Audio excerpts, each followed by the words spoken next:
The training hall was cold and bright, and full of eyes watching the center, where the heavy steel cage stood humming with a low, deep sound like the purr of something too big to be safe, and every cadet in the Alien Academy stood in a wide ring around it, feeling the weight of the moment in their bones, because they had been told this was no practice game and no harmless hologram, but a live simulation with teeth and claws and hunger built into its code. Tall insect soldiers with long thin arms stood to the left, holding their shock spears ready, and the scaled reptilian cadets on the right shifted from foot to foot, their eyes wide and sharp, while the avian students high on the balcony ruffled their feathers and whispered to each other in short bursts of sound that carried the smell of fear. In the far back of the ring stood Ryan Hale, the only human in the class, his hands loose at his sides, his face calm like the calm before a storm no one else could see, and he did not blink when the cage made that slow hiss of pressure leaving its seals, because his eyes were locked on the faint shadow moving inside. The instructors gave one sharp order in the alien tongue, and every cadet lifted their weapon and readied themselves, but Ryan stayed still, his boots planted on the smooth floor, his mind quiet, as the door slid open inch by inch and the shadow stepped out. It was smaller than the legends had said, but still long and lean, with black scales that caught the light in broken shards like glass in the sun, and eyes like molten gold that burned without blinking, and the air seemed to grow heavy as it moved its head from side to side, tasting the scent of the room with every slow breath. The first step it took made the insect soldiers flinch, the second step made the reptilians hiss and pull back, but Ryan did not move, and when the predator's eyes fell on him, it did not rush or roar or leap, it only tilted its head, as if something about him did not match the shape of prey.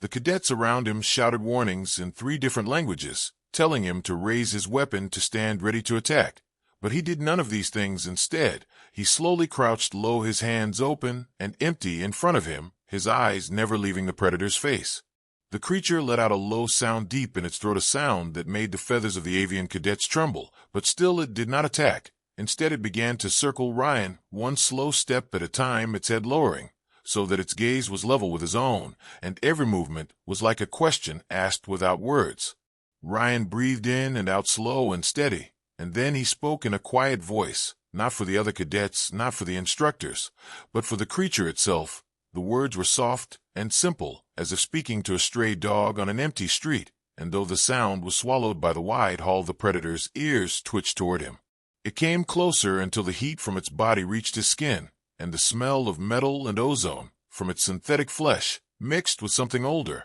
and more wild than any simulation should have carried, and still he did not back away. Instead, he lifted one hand, palm open, fingers relaxed, and held it there in the space between them. The predator's golden eyes narrowed, and it leaned in close, its nostrils flaring as it drew in his scent, and for a heartbeat the entire hall was frozen, no one breathing, no one daring to move, as they waited for the strike that would split the air with blood and screams. But the strike never came. Instead, the predator's head tilted again, and it took in another slow breath, and for the smallest moment its body eased the tension in its limbs, lowering its shoulders just enough that the sharp black ridges on its back smoothed. Somewhere high above, an avian cadet whispered that the human had gone mad, and one of the insect soldiers hissed that the thing was just waiting to kill him. But Ryan heard none of this, his attention locked on the slight shift in the predator's stance, as if it was waiting too. Then a sound rolled through the hall, a deep growl that made the walls vibrate, but it did not come from the creature in front of him. It came from somewhere deeper, somewhere inside the walls of the simulation chamber, and the instructors stiffened at the sound, because it was not part of the planned exercise. The predator beside Ryan froze, its head snapping toward the nearest wall, its golden eyes narrowing, and its tail lashing once like a whip across the floor, and Ryan knew then that whatever was coming next was not in the program. The instructor started barking orders in 3 languages, at once telling the cadets to stay alert, to watch the walls, to be ready for anything, and the alien students turned their weapons away from the first predator toward the source of the new sound, but Ryan stayed where he was, crouched with the creature beside him, both of them watching the wall in silence. The growl came again, louder this time, and it was joined by the sound of something heavy moving inside the walls, metal against metal, claws scraping like knives, and the air filled with the electric taste of danger as the floor panels beneath their feet began to hum with strange energy. Ryan glanced once at the predator, and in that strange shared look, he saw no hunger, no program malice, only a focus sharp and fierce, as if the creature understood that the real threat had not yet stepped into the light. And then, with a hiss and a burst of steam, the wall directly ahead began to open. The heavy wall panels slid apart with a slow, grinding sound, sending shivers through the floor, and every cadet in the hall turned toward the widening gap, their weapons trembling in their hands as the light from the training hall spilled into a deep black passage that seemed to swallow it whole, and from that dark opening came the sound again, a deep growl that shook the air, as if the room itself was holding its breath. The predator beside Ryan did not move, its golden eyes fixed on the gap, its body tense, its tail sweeping low in slow arcs, like a pendulum counting the seconds until something stepped through the shadow, and Ryan stayed crouched at its side, feeling the vibration of its muscles under the thin layer of synthetic flesh, and wondering why it had not left his side to join the hunt. From the darkness, two shapes appeared, moving in perfect sync, both larger than the first predator, their bodies heavy, with armor-like scales that glinted faintly in the light, their eyes burning with the same golden fire, but colder, sharper, and without the strange curiosity he had seen in his companion. And behind them came a third shape, even bigger, its head brushing the top of the opening as it stepped into the hall with a low roar that sent ripples across the polished floor. The instructors shouted commands in 3 languages, urging the cadets to spread out to flank the new arrivals, but the panic in their voices was impossible to hide, and the alien students hesitated, their training clashing with the instinct to run, and the instructors pounded the control panels with their claws and talons, trying to shut the new predators down, but nothing responded. Ryan rose slowly to his feet, still keeping his body turned slightly toward the predator at his side, and the creature stayed with him, shifting so that its flank was close enough to brush his leg, like a shadow that had chosen to follow instead of fade, and the larger predators began to fan out, their heads moving in short jerks, their nostrils flaring as they tasted the fear in the air. One of the insect soldiers stepped forward, raising its spear high and letting out a piercing, clicking cry that echoed through the hall, and the smaller of the 3 new predators lunged forward in a burst of speed, the kind that blurred its outline against the bright floor, and the spear met it mid-leap with a shower of sparks, but the predator twisted mid-air, landing behind the soldier and swinging its tail like a whip, sending the insect cadet crashing into the wall. The scaled reptilian cadets hissed in alarm, their forked tongues tasting the chaos as they fired stun rounds that glanced off the predator's armor like drops of rain on stone, and the avian students from above rained down projectiles, but their shots only seemed to anger the beasts, and the biggest of them let out a roar that made several cadets stumble back. In the middle of this storm, Ryan took a single step forward, his voice low and steady as he spoke, not to the other cadets, not to the instructors, but to the predator beside him, the same way he had before. His words carried like a calm line through the chaos, and the creature's head turned toward him, just enough to meet his gaze. Ryan jerked his chin toward the nearest cadet who had fallen, and the predator moved without hesitation, slipping between 2 attackers with a grace that seemed almost impossible for something so heavily built, and it placed itself between the fallen cadet and the oncoming strike of the largest predator, letting out a sound that was not quite a roar, but not far from it, and the larger predator hesitated, its head tilting as if trying to understand why one of its own stood in its path. The instructors froze for a moment as they saw the scene, and one of them muttered something in a low, harsh voice that the translator units did not catch, and then barked another order to the cadets to regroup behind the human. But the chaos was too wide, the predators too fast, and the alien students too scattered to form a wall. Ryan moved quickly, keeping his companion close, circling to the left, where the gap between 2 predators had opened for just a heartbeat, and the creature matched his pace, staying between him and the nearest threat like a silent bodyguard, and each time a predator lunged toward him, it found itself meeting the flash of golden eyes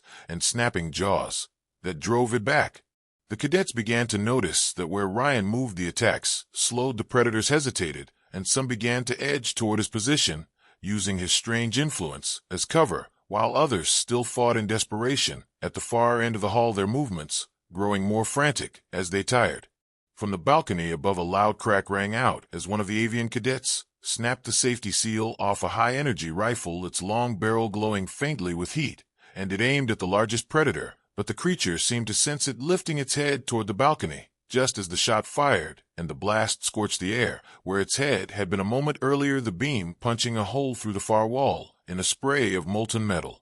The blast made every predator in the room snap their heads toward the source, including Ryan's companion, and in that instant the largest predator saw its chance and charged straight for the human, a blur of black and gold, and steel claws, scraping the floor in a shower of sparks. But before it could reach him, the smaller predator at his side leaped forward with a snarl, colliding with the larger one in mid-charge, and the impact shook the floor under Ryan's feet. The two predators rolled across the polished surface, their claws scraping their tails, lashing their jaws, snapping in a storm of sound and motion that forced nearby cadets to dive out of the way, and Ryan could only watch as his companion struggled to hold the larger one, back teeth locking on its armored throat as it tried to twist free. The instructors shouted again, their voices sharp with urgency, as they called for an emergency seal on the hull, but the doors at the far end refused to close, the override lights flashing red, and the control panels sparking under the claws of the desperate instructors, and the largest predator managed to throw Ryan's companion off, slamming it into the floor hard enough to crack the surface. Ryan's breath came fast, but he forced himself to stay steady, moving toward the fallen creature, even as the larger predator turned back toward him, its head low, its shoulders bunching for the final leap, and every cadet near them froze, unable to get close in time, and the air in the hull felt thick and heavy like the moment before a lightning strike. Ryan took one step closer to his injured companion, and the creature lifted its head, its golden eyes locking on his, for a heartbeat before it forced itself up on shaky legs and stepped in front of him again, planting its feet and lowering its head to face the larger predator, its body trembling but unbroken, and Ryan felt a strange surge of something he could not name as he realized it would not move away from him no matter what came next. The largest predator's growl rose like the rumble of distant thunder, and it began to move forward, each step slow and deliberate, as if savoring the moment, and every eye in the hall watched the gap between them shrink inch by inch until there was no space left for words, only the coming clash. And in that breathless silence, the predator at Ryan's side bared its teeth in a soundless snarl, and the bigger predator lunged.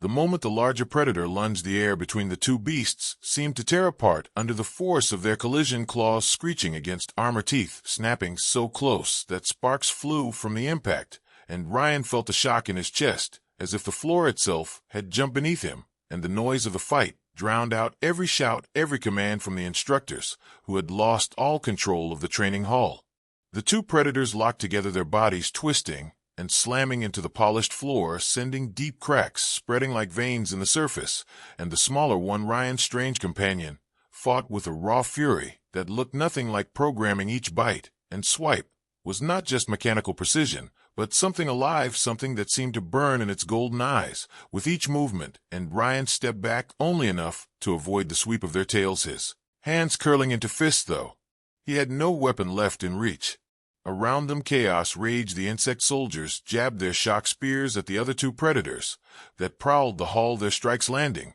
but doing little more than slowing the creatures, and the reptilian cadets spat bursts of plasma from small handheld emitters, but the beam splashed harmlessly across armored hide. The avian cadets from above took shots when they could, but the predators below moved with such speed that every shot risked hitting an ally instead.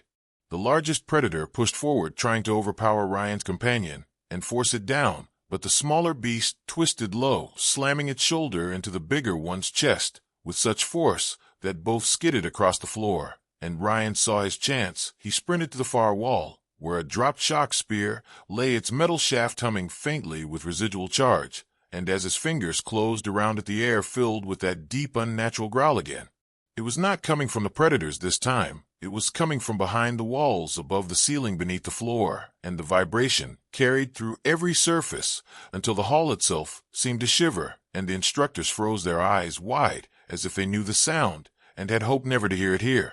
Ryan's companion backed toward him, its body low, its head turning from side to side, scanning the walls. The fight with the larger predator momentarily broken, as both beasts paused and lifted their heads in unison, their golden eyes narrowing and their tails lashing with sharp, restless movements, and then the wall at the far end of the hall bulged outward. Metal screamed as if something enormous was pushing from the other side. The panel seems warping and cracking until a single massive claw punched through, curling like the talon of some monstrous bird of prey. But each segment was covered in layers of black chitin that glistened with wet light. The claw withdrew and then struck again, widening the gap, and Ryan felt the air shift as if pressure was being sucked out of the room. The panel tore free and fell inward with a crash that shook the floor, and through the opening crawled something far bigger than any predator the cadets had faced. Its body low and spider-like, with too many legs, each ending in hook claws that dug into the floor with a sound like tearing metal,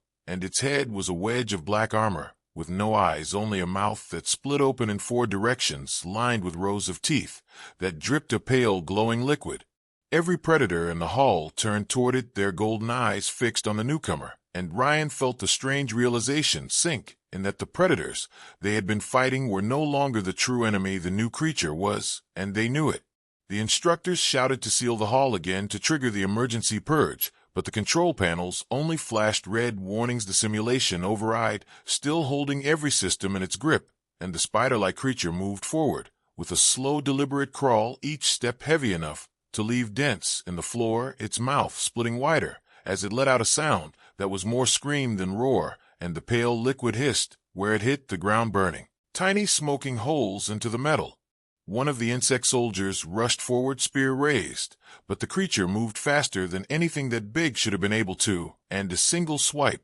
of one hooked leg sent the soldier flying across the room into the balcony rail above the impact, leaving a bent dent in the metal and a trail of shattered armor across the floor. The remaining predators spread out around the newcomer, their movements low and wary as if preparing to surround it, but they did not attack, and Ryan's companion glanced at him once, a quick sharp look, before stepping closer to the spider-like thing, its body tense, its tail rigid like a spear, and Ryan realized with a jolt that a strange ally intended to fight it. Ryan tightened his grip on the shock spear and moved with it, staying close to his companion, because he had no illusion about surviving alone in this hall, and the spider-like creature shifted its body slightly, turning toward them, its mouth opening again to release a hiss that sent a wave of hot, damp air across the space, and the smell of it made Ryan's throat tighten. The largest predator from before moved, suddenly leaping at the spider-like creature from the side, but one hook claw caught it mid-air and slammed it into the floor, so hard the metal bent beneath its weight. The predator scrambled to its feet, but another leg swept in from the other side, catching it across the ribs and sending it spinning into the far wall, where it slumped unmoving. Ryan's companion took the opening, charging forward with a burst of speed, its claws flashing as it raked at the spider-like creature's front legs, scoring long, bright marks into the black armor, but the marks smoked and sealed almost instantly, as if the armor itself was alive and repairing, and Ryan felt a cold knot tighten in his stomach as the truth settled, and that they might not be able to kill this thing. Still he moved in, striking with the spear, driving the charged tip into one of the joints between the legs, and the creature let out a piercing scream, jerking back, just enough that his companion could leap onto its back claws, digging for purchase on the smooth armor, and biting down near the base of its neck. The pale glowing liquid splashed in arcs across the floor, hissing and eating through the surface. Ryan ducked under a sweeping leg, feeling the rush of air as it passed above his head, and rolled to the side, coming up beside the fallen larger predator, which now stirred, its golden eyes flickering weakly, but still alive, and Ryan met its gaze for a heartbeat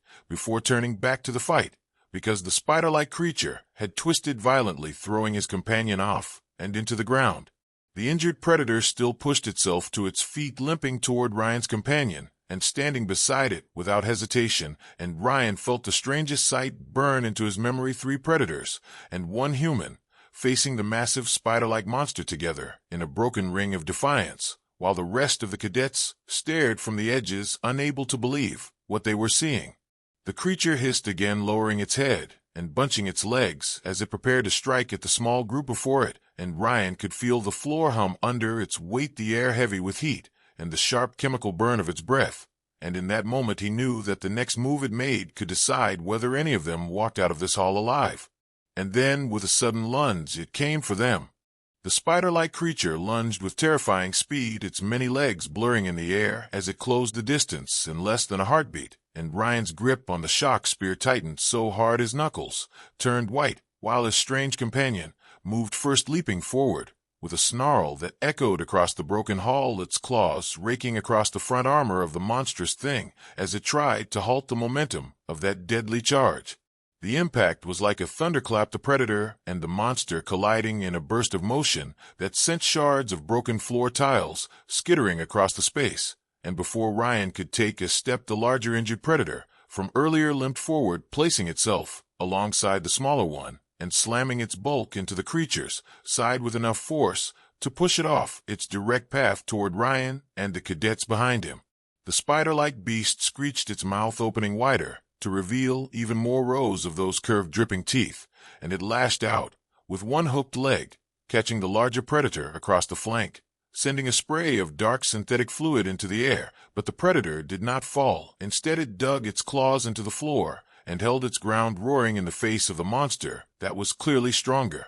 Ryan moved to their side, jabbing the spear at one of the joints in the spider-like legs, aiming for the vulnerable seams between armor plates, the spear's charged tip sparking against the chitin and forcing the leg back with a shriek of grinding metal, and in that brief gap the smaller predator darted in low, slashing at the underside of the creature's torso, where the armor was thinner, leaving glowing marks that hissed and burned against the floor where fragments fell away. The injured predator on the left and the smaller one on the right worked in perfect sync, despite the fact they had fought each other only minutes before, each moving to block the monster's legs when they came for Ryan or the other cadets, and Ryan realized they were not just reacting but anticipating each other, as if instinct had pulled them into the same rhythm. Around them the hall had gone strangely quiet save for the sounds of the fight, the cadets watching in a mix of awe and disbelief, the insect soldiers holding their spears but not advancing, the reptilian cadets frozen where they stood,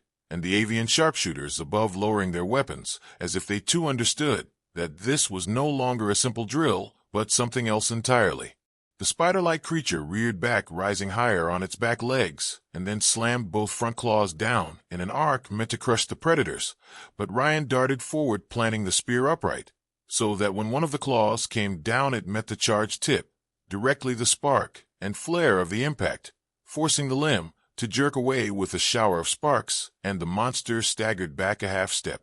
The smaller predator seized the opening, leaping onto the monster's side and climbing upward, its claws finding purchase in tiny ridges between plates, and it struck hard at the thick joint where the front leg met the body, sinking its teeth deep and wrenching hard enough to pull the joint half out of alignment, and the larger predator charged and slamming its shoulder into the same spot to finish the break, the sound sharp and wet like cracking stone. The monster screamed, twisting violently, trying to throw its attackers off, but the smaller one clung tight as the larger one bit down on the other leg, and Ryan rushed in to drive the spear into the exposed joint again and again until the weapon snapped in half under the strain, the broken end falling uselessly to the ground. But the damage had been done. The monster's movement slowed as one leg dragged uselessly across the floor. For a moment it looked as if they had turned the tide, but the spider-like creature lashed out with a speed that seemed impossible for something so massive, striking the larger predator across the side of its head and sending it sprawling into the debris near the wall, and then twisting to grab the smaller predator in its hooked claw, lifting it high into the air as it screeched. Ryan's heart hammered as he saw his companion's claws flailing for purchase, its tail whipping wildly as the monster's grip tightened, and without thinking he grabbed a broken shard of metal from the floor and ran forward, swinging it up into the softer flesh just beneath the creature's open mouth, the shard punching in deep enough to make the monster recoil with a sound like tearing metal, and the predator slipped free, landing hard but alive beside him. It turned to look at him, for a heartbeat, golden eyes meeting human eyes, and in that strange stillness Ryan understood something silent had passed between them, not just instinct or chance, but recognition, a shared understanding that they were fighting together, not because they had to but because they had chosen to. The spider-like creature backed toward the far wall, its movement slower now, but still full of lethal power, and the instructors shouted again to seal the chamber,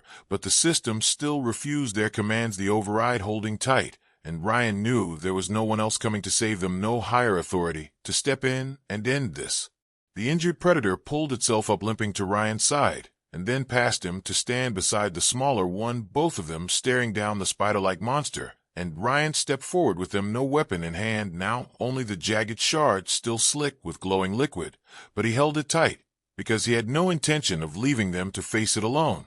The monster lunged again, this time sweeping its claws wide to catch all three in a single strike, but they split apart at the last second, the injured predator drawing its attention with a deep roar, while the smaller one darted behind it, and Ryan charged from the other side, ramming the shard into the seam, where its back armor met its abdomen, the strike deep enough to draw another burst of that hissing liquid. The monster whirled, its body shaking violently to throw them off, but the smaller predator had already leaped onto its back again, digging in with claws and teeth, while the injured one struck at its remaining good leg from the front, and for the first time the monster stumbled, its body sagging as it tried to support its own weight, and Ryan pressed the attack, driving the shard deeper and twisting until the armor cracked under the strain. With a final wrench, the smaller predator tore through the thick cables and tubing inside the monster's neck, and the great beast let out a sound that was almost like a roar cut short as its body went still, its legs twitching once twice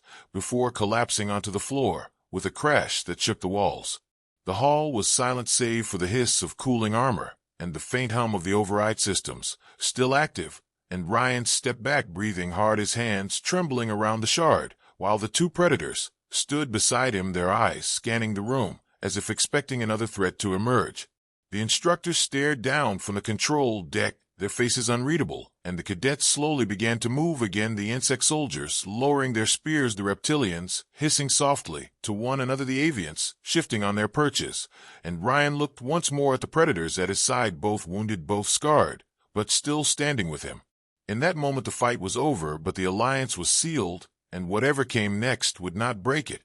The spider-like monster lay still, its massive body cooling on the cracked floor, while smoke drifted upward in thin curling ribbons that caught the harsh lights above, but the silence that followed did not feel like peace. It felt heavy and waiting, and Ryan knew from the tension in the air and the way the predators beside him kept their golden eyes moving across the room that something was still wrong, and that this fight had not ended the way it should have. The instructors moved along the upper deck, slamming their claws against the control panels, barking orders in harsh voices that echoed across the training hall, but each time they tried to command the panels, flashed the same red symbols, the override, still holding, and Ryan could hear the low electrical hum in the walls, a hum that had not been there before the fight with the spider-like creature, and it made the hairs on the back of his neck rise. The cadets were starting to gather near the rear wall, the insect soldiers forming a loose ring around the reptilian and avian students, as if instinctively creating a defensive circle, but their movements were unsteady, their eyes wide and darting, because they had all realized that nothing in this hall was under their control anymore, and no one could predict what would come next. Ryan's strange companion stepped forward toward the center of the hall, its tail swaying slowly, its head turning from side to side, and the larger injured predator followed, limping but steady, and Ryan moved with them, because something in him refused to leave their side, now the three of them forming a small line, facing the far wall, where the spider-like beast had first emerged. A low vibration began again under their feet, this time deeper and slower, as if something enormous was moving far beneath the floor, and the lights overhead flickered once, twice before stabilizing, but when they did, the shadows in the corners of the hall seemed darker than before, as if the light could not quite reach them anymore, and the hum in the walls grew sharper, almost like a whisper, just at the edge of hearing. Ryan glanced toward the instructors, expecting an explanation, but their faces were tight, their mandibles and beaks clamped shut as they worked the panels with growing urgency, and then, without warning, the floor at the center of the hall opened in a slow, deliberate circle, revealing a deep shaft that glowed faintly with shifting colors that were not any color Ryan could name, and the air that rose from it was cold and dry like the breath of some hidden cavern far underground. The predators stiffened their heads, lowering their claws, clicking against the cracked floor in a slow rhythm, and Ryan felt his own body responding to their tension, his muscles tightening, his stance lowering, as if he too was preparing for something that would not be stopped by the ring of cadets at the far wall or the panicked commands of the instructors above. From the glowing shaft came a sound unlike anything else that day, a slow rhythmic pulse like a heartbeat, but heavier and deeper than any living thing could make, and with each pulse the air in the hall seemed to thicken until breathing felt like pushing through water, and the lights flickered again, throwing the room into stuttering moments of shadow. The first shape to emerge was not a beast at all, but a machine, its long segmented body rising from the shaft like the spine of some buried leviathan, each segment covered in black alloy plates that shifted and clicked as it moved, and along its sides rows of faint blue lights blinked in perfect sync with the heavy pulse that filled the hall. And Ryan realized this was not part of any combat drill. It was something far older and far beyond the Academy's control. The machine's head rose last a wide curved surface with no mouth, no eyes, only a single horizontal slit that glowed with that same strange shifting color as the shaft below, and the moment it cleared the floor, a sharp burst of static filled the air, so loud it made several cadets drop their weapons and clutch their ears, and the predators beside Ryan lowered themselves further, snarling in unison at this new arrival. Ryan's instinct screamed to move, but there was nowhere to go. The shaft behind the machine sealed itself with a clang, and the walls lit up with unfamiliar symbols, lines of alien script racing across their surfaces faster than anyone could read, and the instructors stopped trying to control the system altogether, their hands falling to their sides as they stared down at the thing that had risen into their hall. The static shifted into a low resonant tone, and with it came a voice not through the air, but directly inside Ryan's head, a voice without language, yet carrying meaning like a wave carries the shape of the tide, and it said you are not authorized, and it said you will be tested, and it said survive. Without any visible signal, the machine moved faster than its size should allow, its segments twisting and snapping outward to reveal long jointed limbs, tipped with tools that could just as easily be weapons, and one of those limbs shot toward the cadets at the far wall. But before it could strike, the smaller predator leapt into its path, slashing at the limb and forcing it to retract with a shower of sparks.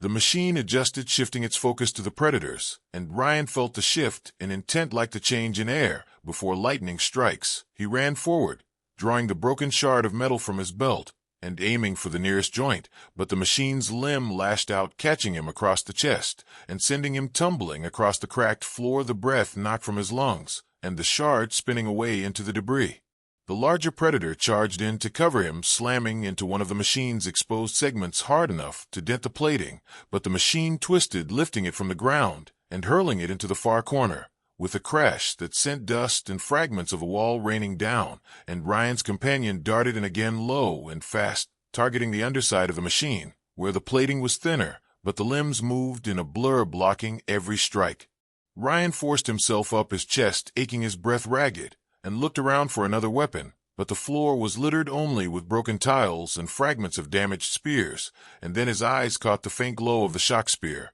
he had used earlier, its broken tip still sparking faintly, where it lay near the center of the hall, just behind the machine.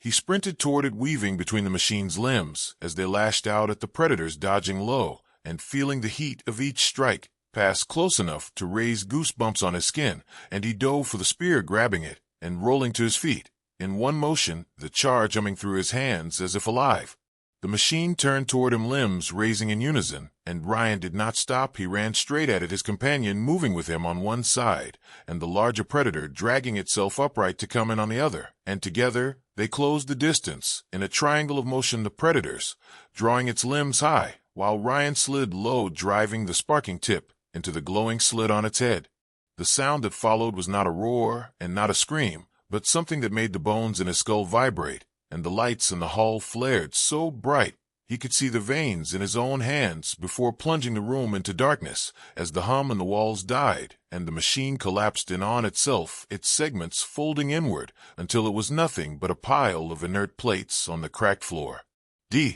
The silence after the machine fell was thick like a heavy blanket pressing on the skin, and no one in the hall seemed to breathe for several long heartbeats as they watched the twisted pile of black plates lying in the fractured floor. But Ryan knew it was not over, because the predators beside him were still tense, their muscles rigid, their golden eyes fixed on the wreck, as if waiting for it to move again, and the low hum in the walls had returned, so faint it could almost be imagined, yet growing with every second like a warning beneath the surface of the air. The instructors above whispered sharply to each other, their voices quick and clipped, and the cadets stayed close to the rear wall, weapons trembling in their hands, while the smoke from the wreck curled upward toward the flickering lights. But Ryan felt the change before it happened, the way the air seemed to draw back into itself, and the glow in the cracks between the machine's folded plates began to pulse with slow, deliberate rhythm. One of the insect soldiers shouted for everyone to get back, and Ryan turned to pull the smaller predator with him. But the moment his hand brushed its side, the glow flared into a blinding light, and the wreck burst outward in a storm of shards that screamed through the air like a swarm of razors, and Ryan threw himself down as a piece tore across his shoulder, leaving a line of fire in its wake. When he looked up, the machine was gone, replaced by a shape that was smaller, yet far more alive, a core of shifting light held inside a frame of black metal limbs that moved with unnatural grace and speed. And Ryan realized this was the true form the thing had hidden inside the heavy armor above, and now it was free. It moved with impossible speed, one moment on the far side of the hall, the next beside the reptilian cadets, slicing through their weapons with a single swipe and sending them scattering. Before turning toward Ryan and the two predators, the injured predator stepped forward with a deep roar, planting itself between Ryan and the new form of the machine. But the smaller one moved even faster, leaping at the thing with claws outstretched, only for its strike to pass through empty air as the machine shimmered and reappeared behind it, lashing out with a limb tipped in a blade of pure energy that sliced a deep wound along its side. The predator stumbled, its golden eyes flashing with pain, but it turned back to face the enemy without hesitation.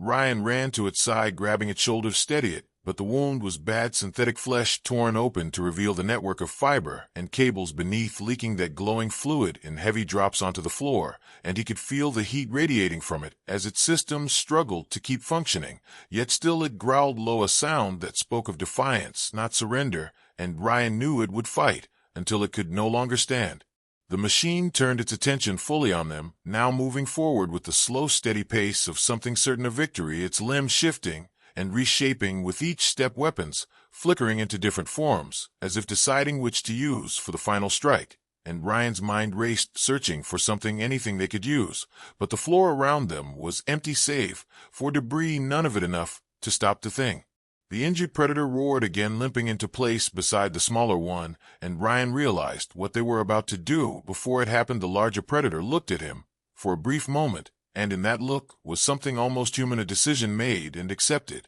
and then it launched itself forward with all the strength left in its damaged body, ramming the machine with enough force to push it several meters back toward the still open shaft in the floor.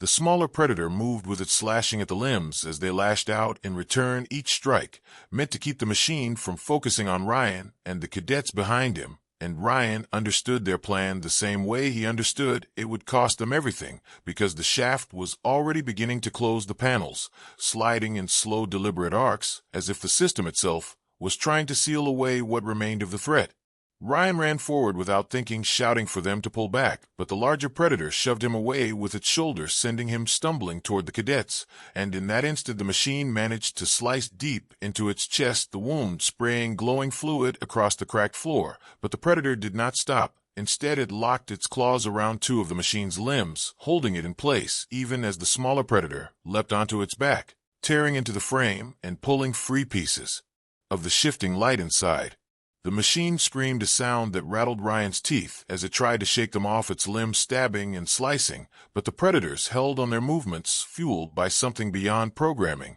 and Ryan felt his throat tighten, because he knew they were not fighting to survive anymore, they were fighting to end it. The shaft beneath them began to close faster, now the panels grinding shut with sparks, and the edges beginning to glow with the heat of the mechanism, and the larger predator suddenly shifted its weight, pulling the machine down with it into the gap. The smaller one, still clinging to the enemy's frame, as all three vanished below the surface, the light from the shaft blazing once more before the panels slammed shut with the final deafening clang. The hall went silent again, except for the harsh sound of Ryan's breathing and the faint hum that now began to fade for the first time since the chaos had started, and the instructors above slowly began to move, working the panels once more, but now the symbols cleared, the override gone, as if the destruction of the core had released the system. The cadets stood in stunned silence, many of them lowering their weapons and staring at the closed shaft, and Ryan stayed where he was, his eyes fixed on that same spot, his chest tight, his mind still expecting the smaller predator to leap back into the hall. But nothing came, the silence stretching into something heavy and final, and in his heart he knew it would not return. One of the avian cadets moved toward him, laying a clawed hand gently on his shoulder, and in the eyes of the alien, there was something Ryan had not seen before, not suspicion, not fear, but respect, and behind it a quiet grief, because even they could see that the creatures they had been taught to fear had chosen to give their lives for one of them. Ryan took a step forward toward the sealed shaft, placing a hand on the cold metal, his voice low, as he whispered words meant for no one else, a promise that he would remember. And as he turned away, the larger injured predator limped toward him from the far side of the hall, its golden eyes meeting his, and in them he saw the reflection of the one that had been lost. A silent message passed between them without need for sound. The instructors gave the order to evacuate the hall, but Ryan moved slowly, walking beside the surviving predator until they reached the exit together, the chaos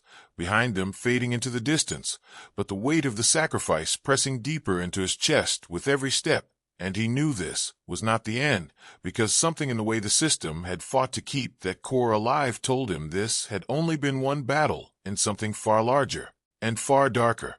The corridors outside the training hall were dim, the lights flickering as if still recovering from the override, and the echoes of heavy footsteps and claw clicks followed Ryan and the surviving predator as they moved together through the empty passage, the air thick with the smell of scorched metal and the faint tang of the glowing fluid that still dripped from the predator's side in slow, heavy drops that left faint sizzling marks on the floor with each step in. Ryan kept his hand near its shoulder, not to guide it, but to make sure it was still there, still moving. The other cadets followed at a distance, their voices hushed, their eyes flicking often toward the predator that walked beside him, as if unsure whether they should see it as a threat or as something entirely different now. And the instructors moved at the front, leading them toward the debrief chamber, but none of them spoke, not to Ryan, not to each other, as if the weight of what had happened in the hall was too much to shape into words. When they reached the wide steel doors of the debrief chamber, the instructors halted, and 2 security units stepped forward, their tall, segmented forms blocking the way, their arms unfolding into scanning devices